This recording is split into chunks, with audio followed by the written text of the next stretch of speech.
Salam sejahtera dalam kasih Tuhan Yesus Kristus. Kita bertemu kembali untuk bersama-sama mendengarkan sabda Tuhan pada saat ini, pada saat memasuki Minggu Advent yang ketiga.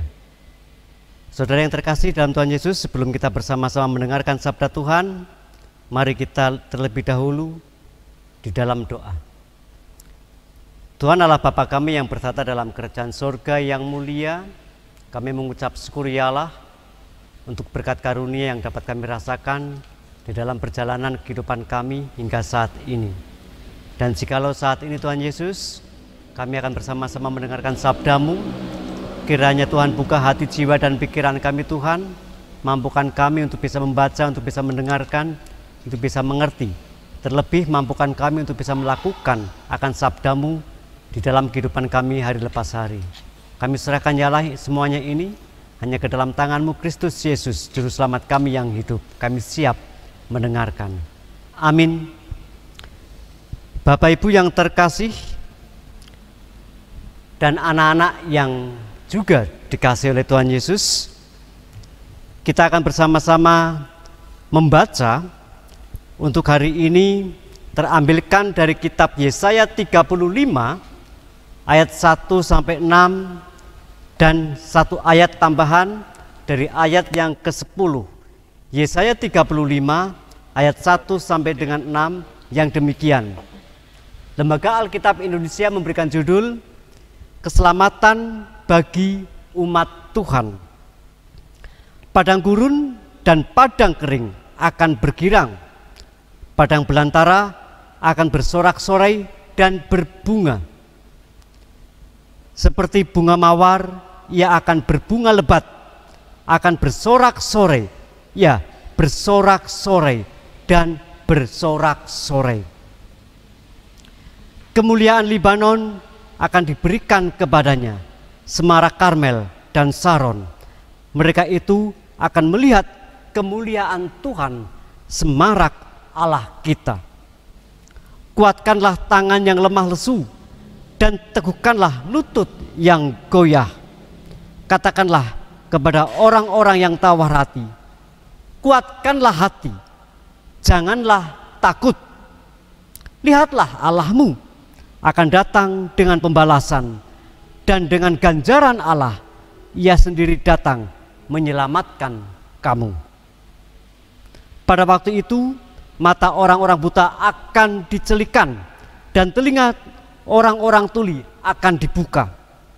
Pada waktu itu orang lumpuh akan melompat seperti rusa, dan mulut orang bisu akan bersorak-sorai.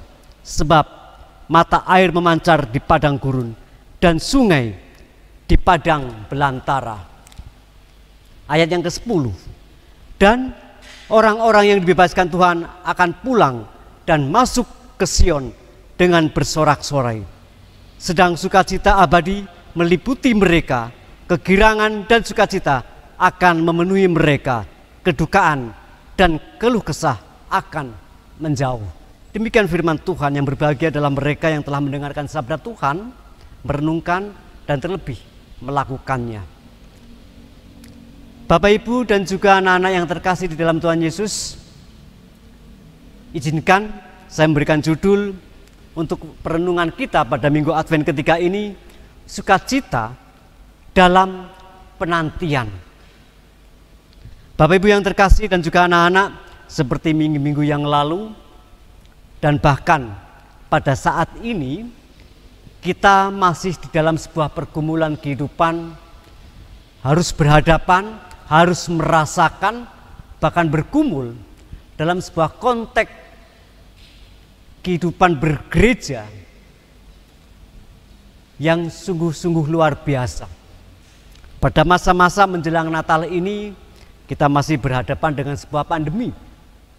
Dengan kehidupan kita mendengar ada berapa saudara kita yang meninggal karena pandemi COVID-19, ada yang masih dirawat, bahkan mungkin hati kita pun, pribadi kita pun merasakan, memunculkan sebuah nilai kekhawatiran, memunculkan sebuah nilai ketakutan ketika kita harus beraktivitas, bertemu dengan orang-orang yang mungkin tidak kita kenal, bertemu dengan orang yang banyak, yang mungkin kita sudah menggunakan protokol kesehatan, kita sudah shift, sudah membentuk benteng, tetapi kita tidak tahu. Nah, peristiwa-peristiwa yang kita lalui, yang kita jalani, kadangkala melemahkan akan sukacita yang saat ini ada. Bahkan mungkin nilai sukacita itu sudah tidak ada. Nilai kebahagiaan itu tidak ada, tergantikan dalam sebuah ketakutan yang pada akhirnya mengakumulasikan daya tahan tubuh kita menjadi turun.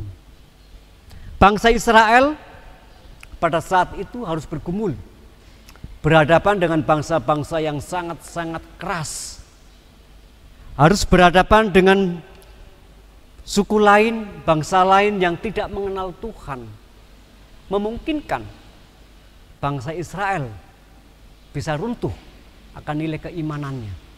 Tetapi pada bacaan kita saat ini di dalam Yesaya 35 ayat 1 sampai dengan 6 ditambahkan dengan ayat 10. Keselamatan bagi umat Tuhan di dalam bacaan kita tergantikan semua duka cita, kelemahan, ketidakmampuan tergantikan. Orang bisu dimampukan untuk bisa berbicara, orang buta ditelikan untuk bisa mendengar, untuk bisa melihat, orang tuli dijadikan, disembuhkan untuk bisa mendengar. Semua bersorak-sorai dalam sebuah kebahagiaan. Itu semua bukan karena kemampuan bangsa Israel pada saat itu, bukan kemampuan Yesaya, tetapi Allah yang berkarya kepada bangsa Israel.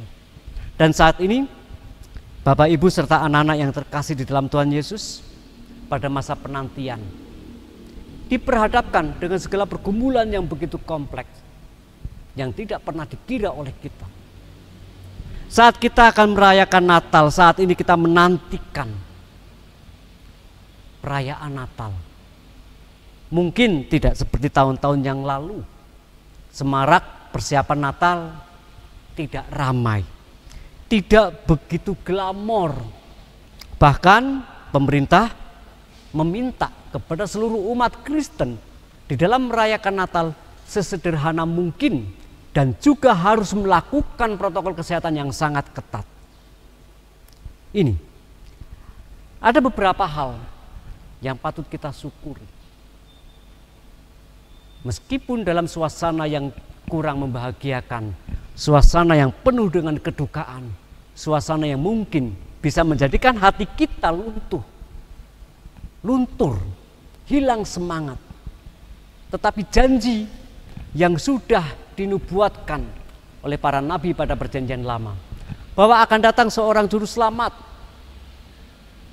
bahwa keselamatan itu bukan hanya sebuah dongeng, tetapi keselamatan yang dari Allah adalah sesuatu hal yang nyata. Kelahiran Yesus yang akan kita rayakan adalah sebuah keselamatan. Yesus adalah puncak keselamatan yang diperoleh oleh manusia. Yesus yang lahir dalam sebuah kenistaan bukanlah manusia biasa, tetapi Yesus yang memampukan manusia. Kita bisa melihat kisah kehidupan Yesus. Orang buta disembuhkan untuk bisa melihat, orang tuli disembuhkan untuk bisa mendengar, orang lumpuh disembuhkan bisa melompat, digambarkan oleh Yesaya seperti seekor rusa yang melompat kegirangan. Bapak, Ibu, dan anak yang terkasih, rahmat Allah tidak pernah mengecewakan bagi manusia yang percaya.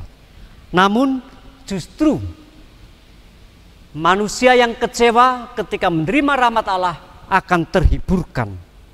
Ia datang untuk membebaskan umatnya, sehingga orang buta bisa melihat, orang bisu bisa berbicara, orang lumpuh bisa berjalan, bahkan orang mati pun dibangkitkan dan orang miskin mendapatkan kabar baik, diberikan kabar baik. Inilah tanda-tanda kehadiran Allah, tanda-tanda kehadiran kerajaan Allah di tengah umat manusia pada zaman yang saat ini kita rasakan, di mana Yesus atau Mesias merajai di atas bumi. Jemaat yang dikasihi oleh Tuhan Yesus dan juga Bapak Ibu serta anak-anak, saat ini mungkin kita melihat, mendengar dengan mata kepala kita sendiri, tidak begitu glamor tadi saya katakan. Tidak begitu ada orang yang menggembar-gemborkan untuk menyambut Natal. Gereja, sekolah-sekolah, instansi-instansi, kita bisa lihat tidak begitu banyak yang memasang aksesoris Natal. Bukan berarti bahwa keimanan Kristen kita akan runtuh. Bukan berarti iman Kristen kita saat ini mengalami kekritisan. Tidak kritis.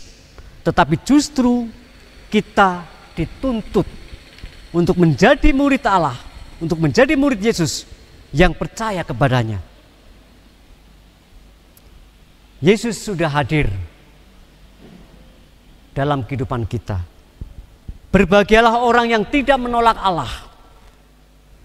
Berbahagialah orang atau kita yang masih tetap beriman kepada Tuhan. Sebagaimana Yesus, ia selalu menunjukkan bahwa dirinya sungguh Mesias, Anak Allah, dengan pengajaran dan pelayanannya. Dan kita dituntut untuk menjadi model orang percaya yang sejati, yang senantiasa menyuarakan suara kebenaran dan keadilan. Sukacita yang saat ini kita rasakan adalah sukacita dalam penantian menyambut Mesias. Amin. Mari kita bersama-sama setelah mendengarkan sabda Tuhan, kita kembali di dalam doa-doa kita. Kami mengucap syukur ya Yesus untuk sabdamu, untuk apa yang telah kami baca, untuk apa yang telah kami dengarkan dari Yesaya 35 ayat 1 sampai dengan 6 dan ayat 10. Mampukan kami Tuhan untuk bisa senantiasa bersukacita dalam segala hal. Mampukan kami untuk bisa berbagi sukacita kepada sesama kami. Kami juga mengakui Allah akan dosa-dosa yang telah kami lakukan. Di dalam namamu Kristus Yesus kami berdoa. Amin.